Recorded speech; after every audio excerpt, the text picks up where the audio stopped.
Dans les fonds de l'archive centrale du ministère de la Défense à Podolsk, dans l'inventaire numéro 679 de la 24e armée, est conservé le rapport opérationnel numéro 145. Ce document, rédigé à 5 heures du matin le 30 août 1941, atteste de la préparation finale du front de réserve à l'élimination de la saillie d'Yelnya. Sur les marges du texte dactylographié figurent des annotations sur les stocks de munitions disponibles. Pour les canons divisionnaires de calibre 76 mm, il n'y avait que 0,7 boîtes de combat. L'état technique du parc de tracteurs du 303e régiment d'artillerie obusier était évalué comme critique. Sur 48 tracteurs Stalinek, seuls 22 étaient en état de marche. Ces chiffres, consignés 2 heures avant le début du pilonnage, déterminaient la limite de résistance de l'opération à venir. Avant que nous ne passions à l'analyse, seconde par seconde, de cette vaste confrontation technique et logistique, je vous invite à vous abonner à notre chaîne. Votre soutien nous aide à travailler avec des documents d'archives et à rétablir la vérité historique en chiffres et en faits. La base économique et militaro-technique des deux camps, à la fin du mois d'août 1941, se trouvait dans un état de tension extrême. Le commandement allemand de la 9e armée avait mis en place dans la région d'Yelnya un système de défense échelonné. Les unités du génie de la Wehrmacht, au cours de 3 semaines d'occupation de la saillie, avaient érigé 342 abris en béton avec des superstructures de 3 à 4 couches. La densité de minage sur les directions vulnérables aux chars atteignait 1500 mines par kilomètre linéaire de front. On utilisait principalement des mines anti-chars de type Panzermine 35, pesant 9 kg, contenant 5 kg de trottils, ainsi que des mines antipersonnelles à ressort S-35 chargées de 300 billes d'acier qui, à l'explosion, montaient à une hauteur d'1,50 m. La profondeur des tranchées à profil complet était de 180 à 200 cm, ce qui permettait à l'infanterie de manœuvrer en cachette sous le feu de l'artillerie soviétique.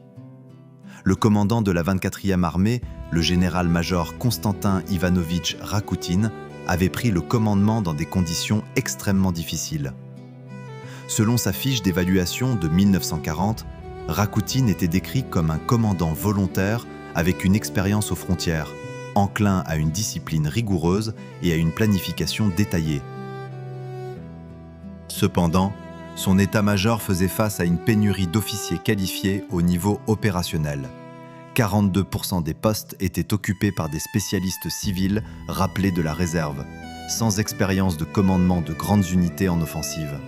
L'adversaire de Rakoutine sur ce secteur était notamment le général-lieutenant Johannes Friesner, qui commandait la 102e division d'infanterie. Dans les caractéristiques de service allemandes, Friesner était décrit comme un tacticien systématique, maître de la défense mobile, capable de coordonner efficacement les actions de l'infanterie et des canons d'assaut Stuck 3 attachés.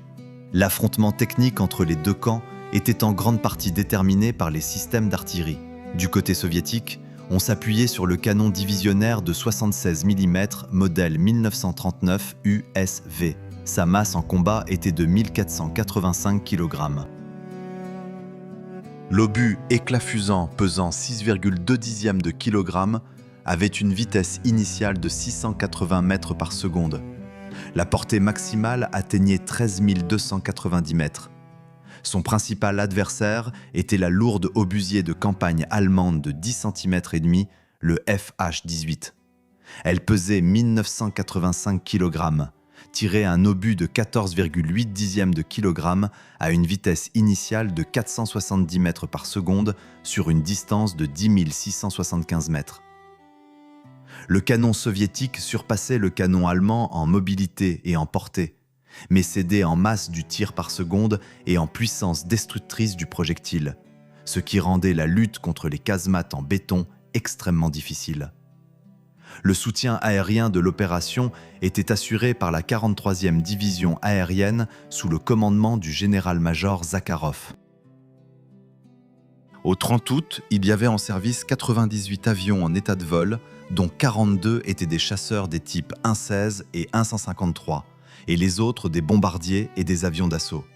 Au premier jour de l'opération, la division a effectué 122 sorties. En raison des actions de l'aviation ennemie et du feu antiaérien, 8 appareils ont été irrémédiablement mis hors service. Les rapports du service d'approvisionnement indiquent que la consommation moyenne d'essence d'aviation de marque B70 a été de 40 tonnes par jour, ce qui créait une charge sur la seule route en terre depuis les bases arrières dans la région de Gzhatsk. La chronique des actions actives a commencé le 30 août 1941 à 7h00. Après un barrage d'artillerie de 45 minutes, les unités de la 102e division blindée et de la 103e division motorisée ont passé à l'offensive sur le flanc nord de la saillie. L'avancée a été de 800 mètres au cours des 3 premières heures de combat. Pendant ce temps, sur le flanc sud, la 106e division d'infanterie a rencontré des champs de mines denses dans la région de la hauteur 109,3. Ici, la première erreur systémique de planification a été enregistrée. La reconnaissance du génie n'a pas détecté la présence d'une seconde ligne de fossés anti-chars remplis d'eau, ce qui a conduit à la perte de mobilité de 6 tanks T-26 en raison de l'inondation des moteurs. Le 31 août 1941, les unités de la 106e division d'infanterie sous le commandement du général-major Russianov ont tenté de s'emparer du nœud de défense dans le village d'Ouchakovo. L'attaque impliquait le 355e régiment d'infanterie soutenu par un bataillon d'obusiers de calibre 122 mm. À 12 heures, le régiment a pénétré dans la partie est du village, mais a été contre-attaqué par un bataillon du régiment allemand Der Führer. À la fin de la journée, le village a changé de main 3 fois. Les pertes du 355e régiment ont été de 240 hommes. L'analyse des journaux de combat montre que la liaison entre l'infanterie et l'artillerie a été interrompue à 14h30 en raison de la rupture des lignes téléphoniques et que les stations radio de type RB fonctionnaient de manière instable dans les conditions de terrain boisé. Le 1er septembre 1941, l'épicentre des combats s'est déplacé vers le village de Leonovo. Ici, avançait la 107e division d'infanterie du colonel Mironov. Le 586e régiment d'infanterie a été engagé au combat. La tâche consistait à couper la voie ferrée Smolensk-Elnya. La densité du feu d'artillerie sur ce secteur a été portée à 40 tubes par kilomètre. En 6 heures de combat, l'artillerie soviétique a dépensé 3200 obus. Cependant, les positions allemandes, occupées par des unités de la 78e division d'infanterie, restaient stables. La deuxième erreur dans les sources d'archives concerne l'évaluation des pertes ennemies. Le quartier général de la 24e armée a rapporté la destruction de 10 tanks, alors qu'après les données des journaux de réparation du 7e régiment blindé de la Wehrmacht, dans cette région, il n'y avait que des installations automotrices. 2 d'entre elles ont subi des dommages à la partie motrice, mais ont été évacuées à l'arrière. Le 2 septembre 1941, la situation pour les troupes allemandes devint critique en raison de la menace de fermeture physique du goulot d'étranglement de la saillie. Le commandant de la 4e armée, von Kluge, ordonna le début du retrait progressif des armes lourdes. En l'espace d'une journée, 900 unités de transport automobile passèrent par la route Yelnya-Safonovo. La 43e division aérienne soviétique tenta d'assaut les colonnes, effectuant 80 sorties, mais en raison de l'absence de blindage, les avions d'attaque I-15 bis ne purent pas supprimer efficacement le feu des installations antiaériennes allemandes quadruples de calibre 20 mm. Il fut revendiqué la destruction de 20 camions, mais en réalité, les dommages confirmés s'élevèrent à 12 véhicules et un camion-citerne de carburant. Le 3 septembre 1941, la 127e division d'infanterie s'empara de la partie nord d'Yelnya. Les combats prirent la forme de la purification de bâtiments isolés. Les unités allemandes utilisèrent la tactique de défense élastique, abandonnant la première tranchée et y dirigeant le feu de leurs mortiers lourds de 81 mm. Le poids d'un tel obus était de 3,5 kg, le rayon de lésion continue par éclat allant jusqu'à 20 mètres. À 18 heures, les sous-unités soviétiques avaient avancé d'1,5 km dans les zones bâties de la ville. L'état du parc immobilier de la ville était évalué comme catastrophique. Moins de 15% des bâtiments étaient intacts. Le 4 septembre 1941, des unités de la 120e division d'infanterie, agissant conjointement avec le 630e régiment de la 107e division, prirent complètement la gare ferroviaire. Au cours du combat, 3 wagons de ravitaillement et 2 wagons de munitions furent capturés, que les Allemands n'avaient pas eu le temps de faire sauter. L'audit technique des biens trophées montra que les troupes allemandes souffraient d'un excès de rations en conserve, mais d'un grave déficit d'uniformes d'hiver, qui n'avaient pas encore été livrés au dépôt du front. Le même jour, le commandant du 586e régiment d'infanterie tomba au combat, ayant personnellement mené l'attaque sur la tour à eau. À la nuit du 4 septembre, la résistance organisée au centre-ville cessa. Le 5 septembre 1941, les troupes soviétiques atteignirent les faubourgs ouest d'Yelnya. À ce moment se manifesta la troisième erreur stratégique, qui devint fatale à long terme. Le commandement du front de réserve, aveuglé par le succès, ne détecta pas le début d'une importante redistribution de la 4e groupe de chars de la Wehrmacht sous le commandement d'Erich Hübner. Tandis que la 24e armée s'enfonçait dans les arrière-gardes des divisions d'infanterie en retraite, les corps mécanisés allemands se déplaçaient secrètement vers la région de Roslavel. La distance d'Yelnya aux nouvelles positions des chars allemands n'était que de 70 km, ce qui, à une vitesse moyenne de déplacement des colonnes de 15 km par heure, permettait à l'adversaire de frapper le flanc des troupes soviétiques en offensive en une seule journée de lumière. L'analyse technique de l'état de la 24e armée au 6 septembre indique une perte complète du potentiel offensif. Les pertes totales en personnel s'élevèrent à 31 853 hommes. Parmi eux, 10 312 furent définitivement mis hors de combat. Les pertes sanitaires s'élevèrent à 21 541 hommes. 78% des blessures étaient dues à des éclats, ce qui témoigne de l'haute efficacité de l'artillerie et des mortiers allemands. Le parc de blindés de l'armée cessa d'exister en tant que force unie. 9 tanks T-26 restèrent en service sur 103 disponibles au début de l'opération. Les autres furent soit incendiés, soit abandonnés en raison de panne de transmission et de manque de pièces de rechange. Malgré cela, le 8 septembre 1941, Zhukov rapporta à Staline l'élimination complète de l'assailli. Cet événement eut un effet propagandiste colossal.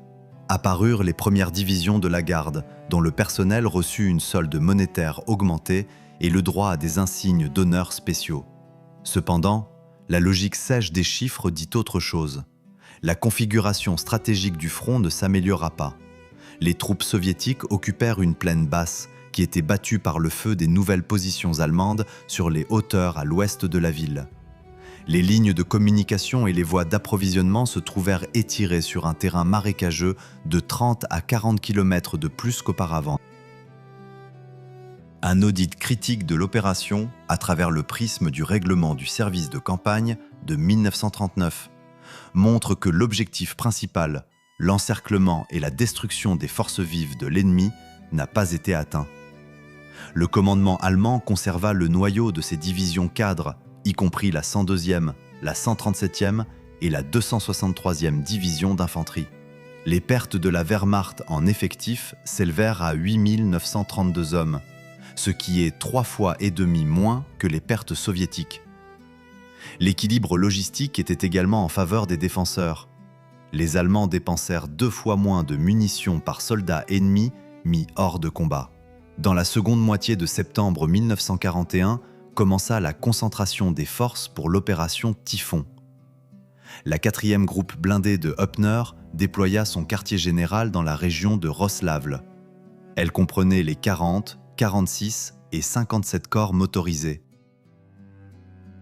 La force totale du groupement dépassait 800 chars des types Panzer III et Panzer IV.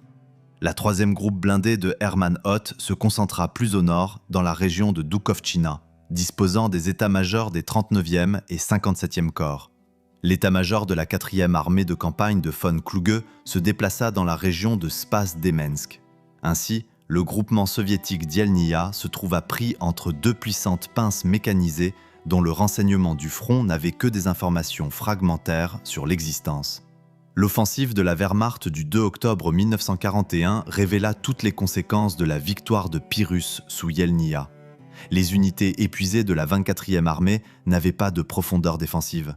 La densité des canons antichars sur un front de 50 km n'était que de 2 unités par kilomètre, ce qui est 10 fois moins que la norme pour repousser une attaque blindée massive. Dans les 6 premières heures de l'offensive allemande, la liaison avec l'état-major de Rakoutine fut complètement perdue. Le 40e corps motorisé allemand perça la défense à la jonction des 43e et 50e armées, débouchant dans l'arrière profond du groupement d'Ielnia. L'effondrement logistique survint le 4 octobre. Les dépôts de carburant et lubrifiants dans la région de Dorogobouj furent capturés par les avant-gardes allemandes, privant les unités soviétiques de la possibilité de manœuvrer.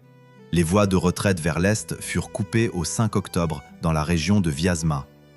5 armées soviétiques, y compris la 24e, se trouvèrent encerclées. Le général-major Rakoutine tomba au combat lors d'une tentative de percée hors du cercle dans la région du village de Gavrioukovo. Son sort resta inconnu pendant des décennies, jusqu'à ce que des groupes de recherche découvrent des restes et des effets personnels confirmant les faits de son dernier combat. Les conséquences de l'opération d'Ielnia pour les bases matérielles et techniques des deux côtés furent asymétriques. L'Union soviétique perdit non seulement 31 000 hommes au cours de l'offensive, mais aussi plus de 450 000 hommes dans la chaudière de Vyazma subséquente, qui fut une conséquence directe de la poussée d'Ielnia. Plus de 1000 chars et 5000 canons furent perdus. Le côté allemand, au contraire, obtint une pause opérationnelle pour l'entretien technique de ses chars avant la ruée sur Moscou, et put considérablement raccourcir la ligne de front, libérant des réserves pour des enveloppements flanquants. La statistique de la consommation des ressources souligne la réalité cynique de la guerre. Pour la prise d'Ielnia, plus de munitions et de carburant ont été dépensés que ce que disposait l'ensemble du front occidental au début d'octobre. Cette disproportion est devenue l'une des causes de l'effondrement rapide de la défense sur le secteur de Moscou.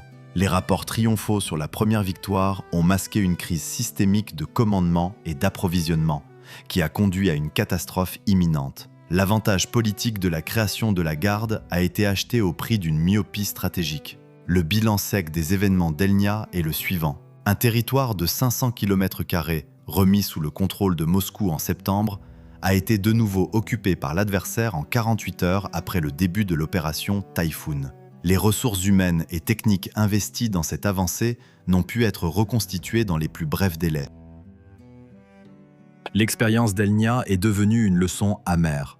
Dans la guerre moderne, un succès tactique, non étayé par une compréhension stratégique de la logistique et des réserves de l'ennemi, mène inévitablement à une impasse tactique et à une défaite subséquente.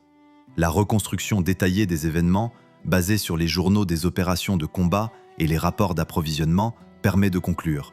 L'opération d'Ielnia a été un exemple classique de refoulement frontal de l'adversaire, et non de son anéantissement. La supériorité technique de la Wehrmacht en matière de commandement et de coordination des armes lui a permis d'éviter l'encerclement et de porter un coup de riposte, multiplié par plusieurs en puissance.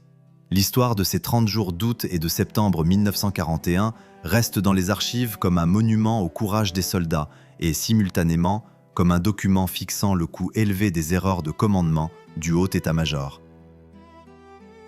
L'étude de ces pages est nécessaire pour comprendre comment, à partir de fragments de petites victoires et de grandes défaites, s'est tissée l'image globale de la guerre, où les chiffres des pertes et les inventaires de munitions pèsent plus que n'importe quel mot sur le triomphe. En concluant notre analyse, nous voyons qu'Ielnia est devenu un piège mortel pour ceux qui l'avaient libéré. Les bannières de la garde d'octobre 41 flottaient au-dessus des colonnes d'hommes s'en allant vers l'inconnu de l'encerclement. C'était une guerre des chiffres, des ressources et d'une logique de fer, dans laquelle, à ce moment-là, la machine de guerre allemande s'est révélée plus efficace et plus calculatrice. Il est important de se souvenir de ces faits pour comprendre le vrai prix de chaque kilomètre parcouru vers l'ouest. Encore une fois, merci pour votre visionnage et n'oubliez pas de vous abonner à la chaîne pour la suite de nos enquêtes historiques.